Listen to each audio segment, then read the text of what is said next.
the history of mankind, there is no doubt that Christianity has had a great relevance in humanity. A religion rightly based on the life and teachings of Jesus of Nazareth, but it is clear that Christianity has had many other characteristics and peculiarities. There are also a series of saints, symbolisms, legends and relics that have shaped Christianity throughout history. In this case, relics have been a vital and fundamental part since its beginnings. Although this cult was intensely popularized during the Middle Ages. Objects considered sacred belonging to the saints, hair, splinters, skins and others would be placed in reliquaries or shrines that were exposed in churches to be venerated. Of course, within this long list of relics or objects of veneration, there are some quite strange and even bizarre. All of these were personal objects of some saint, or even part of the remains of some of them.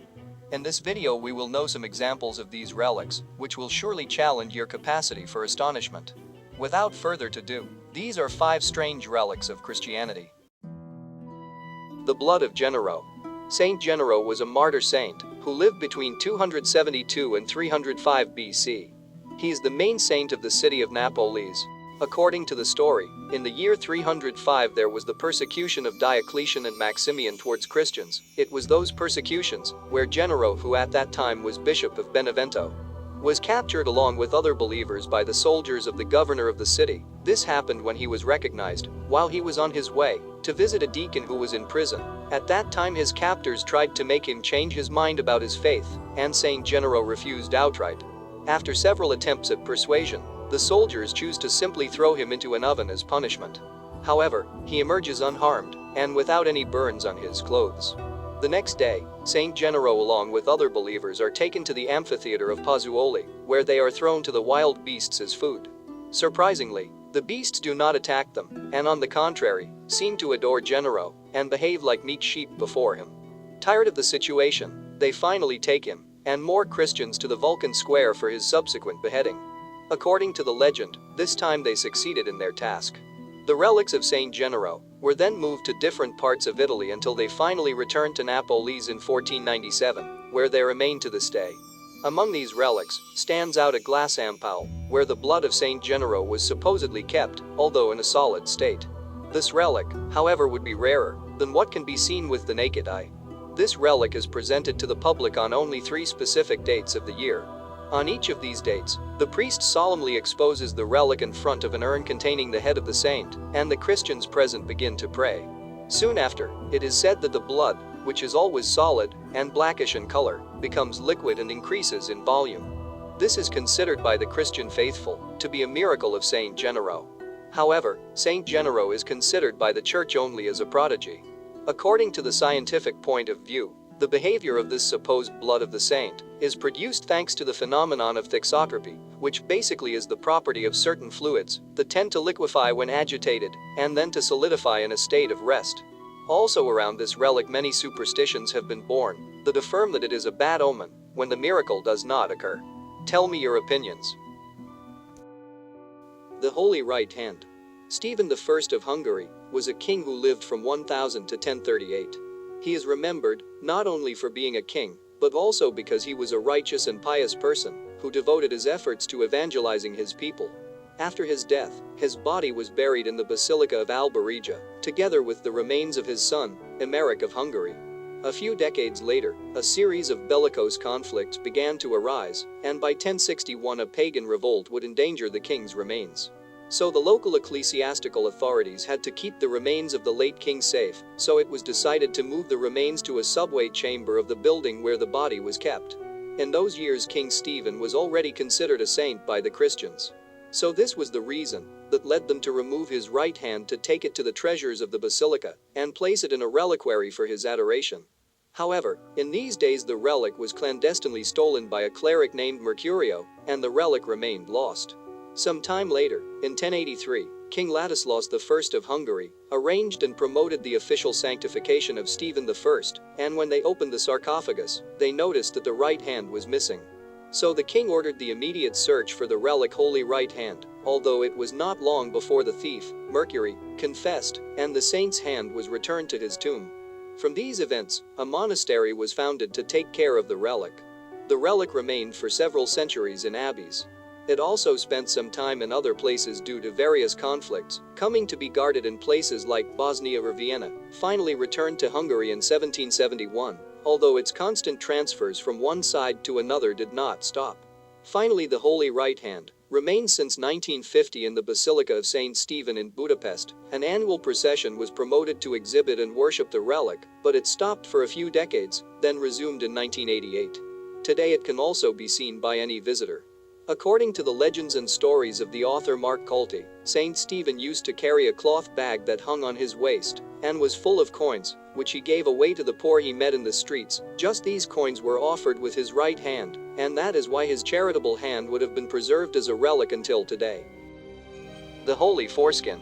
In Christianity, according to the scriptures, Jesus was physically like any other man, and it is from this fact is where the following relic is extracted, or rather supposedly detached from a specific part of his body, all this according to the biblical passage of Luke 2:21. When Jesus was just a baby, he would have been circumcised, a practice that consisted in cutting the foreskin, a layer of tissue that covers the glands. And well, only this story was enough to give rise to the most hallucinating and strange speculations. According to an apocryphal gospel, after the circumcision of Jesus, the matron of Mary kept the foreskin in a jar with a preservative and gave it to her son, asking him to keep it well and not to sell it. This alleged fact also gave rise to one of the most discussed dilemmas in times past. If that part of Christ's body was separated, then during his ascension, did the foreskin also ascend to heaven? And in any case, if that part remained on earth, would it mean that this was one of the few divine physical remains that Jesus left behind? Even so, the Holy Foreskin is one of the supposed relics associated with Jesus, and at various times in history different churches in Europe have claimed to have such a relic on countless occasions, including, of course, various versions of the relic. In the Middle Ages, the Abbey of Cheru claimed to have the Holy Foreskin. This relic was supposedly given by Charlemagne to the monks. He claimed to have obtained it from the hands of an angel. In the 12th century, this relic was carried in procession, where it was presented to Pope Innocent III, who was asked to ensure its authenticity, however, rejected the proposal. From then on, the relic was lost until 1856, the year in which a worker who was doing maintenance to the abbey claimed to have found a reliquary hidden in the wall. It was said that the relic contained the foreskin, although as mentioned before, there were several versions involving other abbeys, such as the participation of Henry V of England, a brotherhood created to protect it, and other places where the relic was supposedly found. In total, it has been said that in Europe there were up to 14 relics, identified as the Holy Foreskin. The cult of this relic was repealed by a decree in 1900, and currently Christian Catholicism rejects this legend, relying on numerous quotations from the Old Testament. The head of Catherine of Siena. Catherine of Siena was a Catholic saint who lived between 1347 and 1380. This woman is recognized as co-patroness of Europe, of Italy, and doctor of the Church. This saint, as expected, began her journey in the faith when she was very young, with only 7 years old. According to the stories, she had her first visions of Jesus on a throne. During her adolescence, the young girl was very determined about her vocation and took a vow of chastity, dedicated herself to prayer and also to adoration. She was so determined to follow this path that when her family tried to marry her off, she cut off her hair and scalded her scalp with hot water, and of course, became a nun. And soon after, in the convent, she claimed to have an interesting vision. In this vision, Jesus himself placed a ring on the young woman's finger. This ring was certainly not like any other, and according to the story, instead of being made of gold, it was made with the Holy Foreskin of Jesus, a relic which, as you will notice, was very popular among believers in those times. Well, the fact is that for the rest of her life, Catherine claimed that only she was able to see the ring on her finger. The story of Catherine continues like that of other saints. At the age of 28, she received stigmata through the crucifix, to which she prayed through flashes of light. She also subsequently refused to eat and drink, except for the Blessed Sacrament. Catherine died at the age of 33 and was canonized a century later. She died in Rome, but her hometown Siena asked to keep her remains. However, when that request was refused, a group of villagers tried to take the body. Realizing that it would be impossible to elude the guards along with the body, they decided to take only her head. But the guards stopped them anyway, and when they were asked to open the bag where the head was, to everyone's surprise there were only rose petals. However, when the faithful villagers arrived at Siena, the head had materialized again, a miracle that apparently helped to cement her image as a saint. Her head was placed in a reliquary, where it remains to this day, next to her famous finger, in the Basilica of Saint Dominic. The milk of the Virgin Mary. Surely many of you are thinking that many of these relics were deliberately promoted or created to satisfy Christians. However, it must be said that at least during the Middle Ages, the market for religious relics was growing exponentially, and the interest in objects related to Jesus Christ and his apostles seemed to be sufficient. Although this insatiable interest reached saints, bishops, kings, martyrs, and even aristocrats. Eventually, it is even said that supposed fragments of the crucifixion, the iron of the spear that wounded Christ's side, and the nails that were used, as well as the tunic and crown of Christ were found. In general, there were supposed relics of the saints everywhere. And of course, there was no lack of supposed relics that were nothing more than a fraud. So to combat the spread of such fraudulent items, it was concluded that if these supposed relics did not work miracles, then they were clearly fakes. Furthermore, for an item to be considered a relic, it had to be accepted by the church. However, there were relics that could not be proven. For example, the mother's milk of the Virgin Mary. Around this cult there are several elements, for example, the milk grotto in Bethlehem, which is very close to the Basilica of the Nativity, where it is said that the Virgin suckled the baby Jesus, and just a drop of milk fell on a rock, which supposedly changed color turning white. Due to this fact, the stones of the grotto were considered relics. The legend of Saint Bernard also revolves around this theme. In this legend it is said that, when Saint Bernard was a monk, he began to pray to an image of the Virgin without resting for a minute, until he finally fell asleep. Later in his dreams, the Virgin appeared to him, and gave him her own milk. This supposedly gave him the gift of eloquence. Whether it is true or not, these stories and tales served, so that in different historical moments several temples claimed to have in their possession the sacred milk as a relic.